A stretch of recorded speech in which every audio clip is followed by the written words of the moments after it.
आज हमारे मध्य में परम सिद्धि रसिक संत पूज्य श्री महेश दास जी भक्तमाली जी महाराज श्री पधारे हैं। एक बार जोरदार करतल ध्वनि करके उनका स्वागत करेंगे, वंदन करेंगे।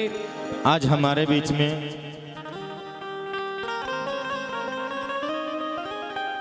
हम सबके प्रिय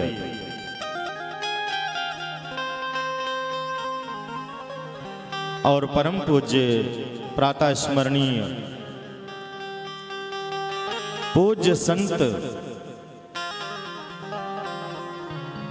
भक्तमाल भवन के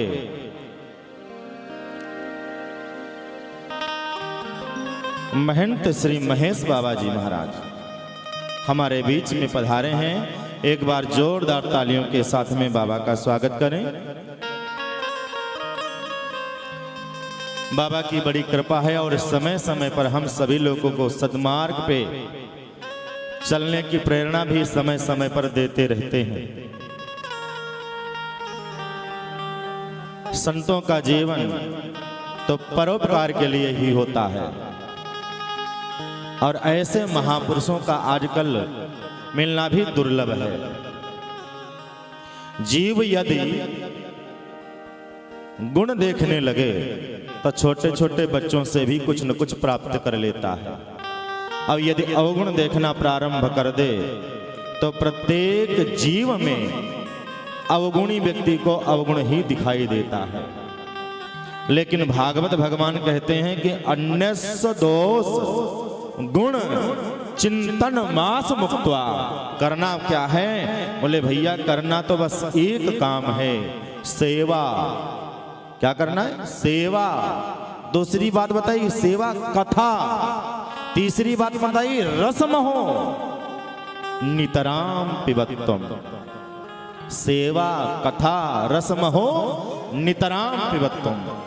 संतों की चरणों में बैठवा करो, उनकी कथा सुनो, सेवा करो, कथा सुनो। अब कथा ऐसे नहीं कि सुना और बंद कर दिया, नहीं, निरंतर सुनते रहो।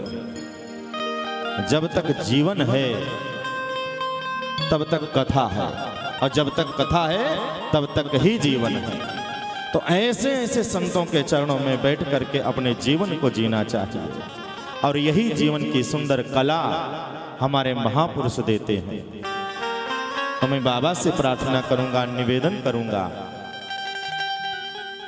कि हमारे पूज्य श्री हम सभी भक्तों के ऊपर कृपा बरसाएं, अपना आशीर्वचन प्रदान करें।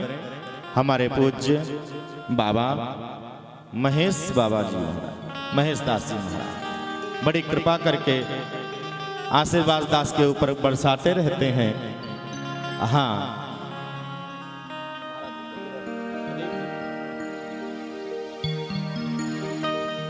और आज हमारे दास के ऊपर कृपा करने के लिए पधारे हैं हमारे बीच में नैमिषारण्य से पूज्य महाराज श्री जी पधारे हैं।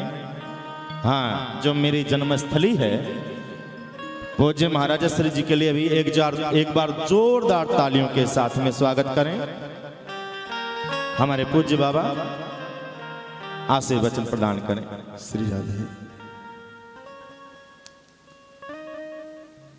जयत जयत देवो देवकी नंदनोऽयम्। जयत जयत कृष्णो वैष्णवंश प्रदीपः।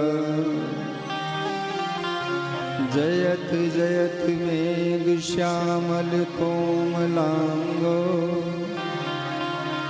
जयत जयत पृथ्वी भारनाशो मुकुंदः। बोलिए श्रीमद् भागवत महापुराण की जय। श्री सूत जी महाराज की जय। श्री सौनक जी महाराज की जय। श्री व्यास जी महाराज की जय। सब संतन हरि भक्तन की जय। जय श्री राधे, जय जय श्री राधे। कथा के मध्य में प्रवचन करना या बोलना एक विधान ही माना गया है। इसलिए कथा की जो धारा बहती है और भक्तों से जो धारा जुड़ जाए उसको बीच से काटना अपराध होता है। लेकिन आज्ञा मिली है कि दो शब्द बोल दें तो वृंदावन धाम में पधारे सभी भक्तजन,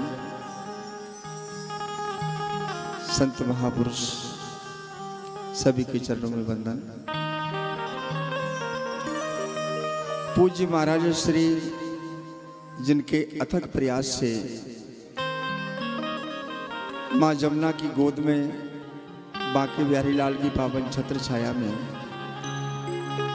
हम लोग विराजमान हैं और उन्होंने एक ऐसा खिलता हुआ कमल जिसकी सुगंधी जिसको पाने के लिए भमर दूर से आवहीं, भमर दूर से आवहीं पावे बास सुवास, लेकिन दादुर मरम न जा नहीं जो रहे नाल के पास।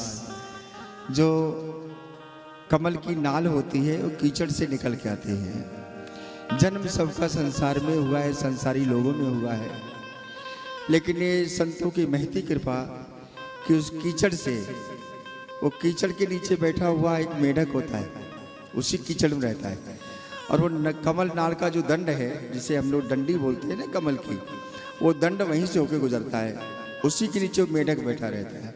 वो अपने आप को ब्रह्मदंडी मानता है, वो वहीं बैठा हुआ है, उसकी गति आगे नहीं है। लेकिन दादुर मरम न जा नहीं रहे नाल के पास, संतों के पास में रहते हुए, वृंदावन धाम में रहते हुए हम उस मर्म को नहीं जान पाते। लेकिन भमर दूर से आ वहीं जो भागवत जी के साधक हैं, उपासक हैं, जो उनको चाहने वाले हैं, समझने वाले हैं। और भागवत जी में कई जगह ऐसा आएगा, पिबत भागवतम रसमालयम मुहरहो रस का भो भाव का। हे संत जनों, हे भारत के निवासियों, अन्यत्र सब कुछ नहीं मिलेगा, ये भारत में ही उपलब्ध है। भारत में भी उत्तर प्रदेश, जिसको उत्तम प्रदेश भी कहा जा सकता है, जहाँ रामकृष्ण नारायण के अवतार हुए हैं, जहाँ भगवान श्री कृष्ण की ये क्रीड़ा स्थली, बगल में मथुरा जन्मस्थली, और अभी एक और स्थान आप लोगों को समर्पित हुआ है, भगवान श्री राम की जन्मस्थली। ऐसे भारत भूमि में वृंदावन जैसा धाम मिल जाए, संतों का सानिध्य मिल जाए, भागवत जैसी कृपा कल्पतरु की छाया मिल जाए, जीवन का ऐसा कोई कार्य नहीं है जिसमें कहीं भी आपको सफलता ना प्राप्त हो। सब कुछ प्राप्त हो सकता है, क्योंकि भागवत जी कल्पतरु हैं, कल्प वृक्ष हैं,